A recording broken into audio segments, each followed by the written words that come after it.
بسم اللہ الرحمن الرحیم۔ السلام علیکم ورحمۃ اللہ وبرکاتہ۔ میں ہوں آپ کا دوست مظہر خان۔ آپ میرا فیس بک پیج اور یوٹیوب چینل دیکھ رہے ہیں۔ دوستو، میری آج کی ویڈیو خاص طور پر اپنی ان بہنوں کے لیے ہے جو اٹھرا کی مریضہ ہے۔ اٹھرا ایک ایسی بیماری ہے جو خواتین میں پائی جاتی ہے۔ اس سے اولاد نہیں ہوتی، اس سے حمل پیش رفت نہیں کرتا، اس سے حمل ضائع ہو جاتا ہے یا پیدائش کے بعد بچہ فوت ہو جاتا ہے۔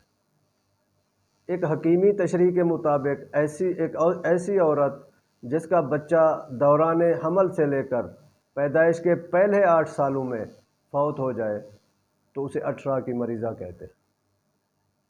دوستو، یہ ایک جناتی شیاطینی چیز ہے جو جسم کے اندر داخل ہو کر امراض پیدا کرتی ہے۔ بعض علماء نے اس کا نام الشیطان رکھا ہوا ہے۔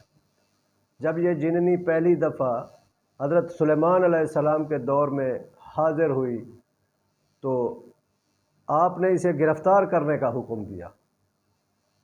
اسے جب گرفتار کر کے گھسیٹ کر آپ کے سامنے لایا گیا تو اس نے اظہار کیا، بلکہ اس چیز کا اقرار کیا کہ میں بچوں کو کھا جاتی ہوں، عورتوں کے حمل گرا دیتی ہوں۔ یہ ہوا کی مثل ہے، جسم کے اندر داخل ہو جاتی ہے اور نقصان پہنچاتی ہے۔ جبکہ عورتیں میڈیکلی بالکل ٹھیک ہوتی ہیں لیکن ان کے حمل ضائع ہو جاتے ہیں، بچے ان کے فوت ہو جاتے ہیں۔ یہ جب سورج غروب ہوتا ہے اس وقت جو بچے یا جو عورتیں باہر پھر رہی ہوتی ہیں یہ ان پر مسلط ہوتی ہے، یہ خاص ٹائم ہے اس کا۔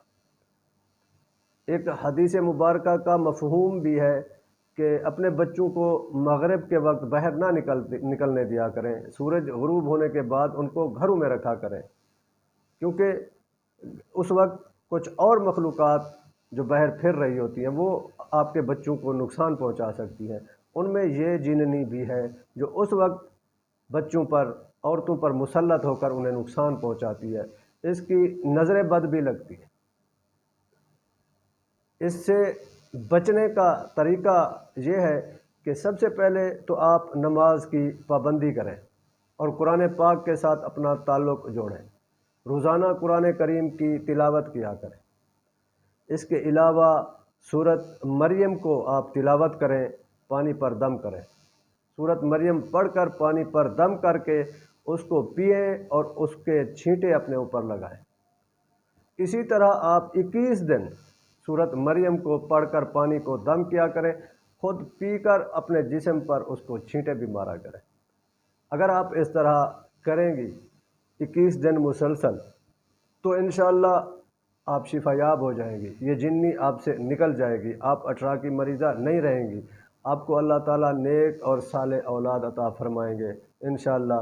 وآخر دعوانا ان الحمدللہ رب العالمین۔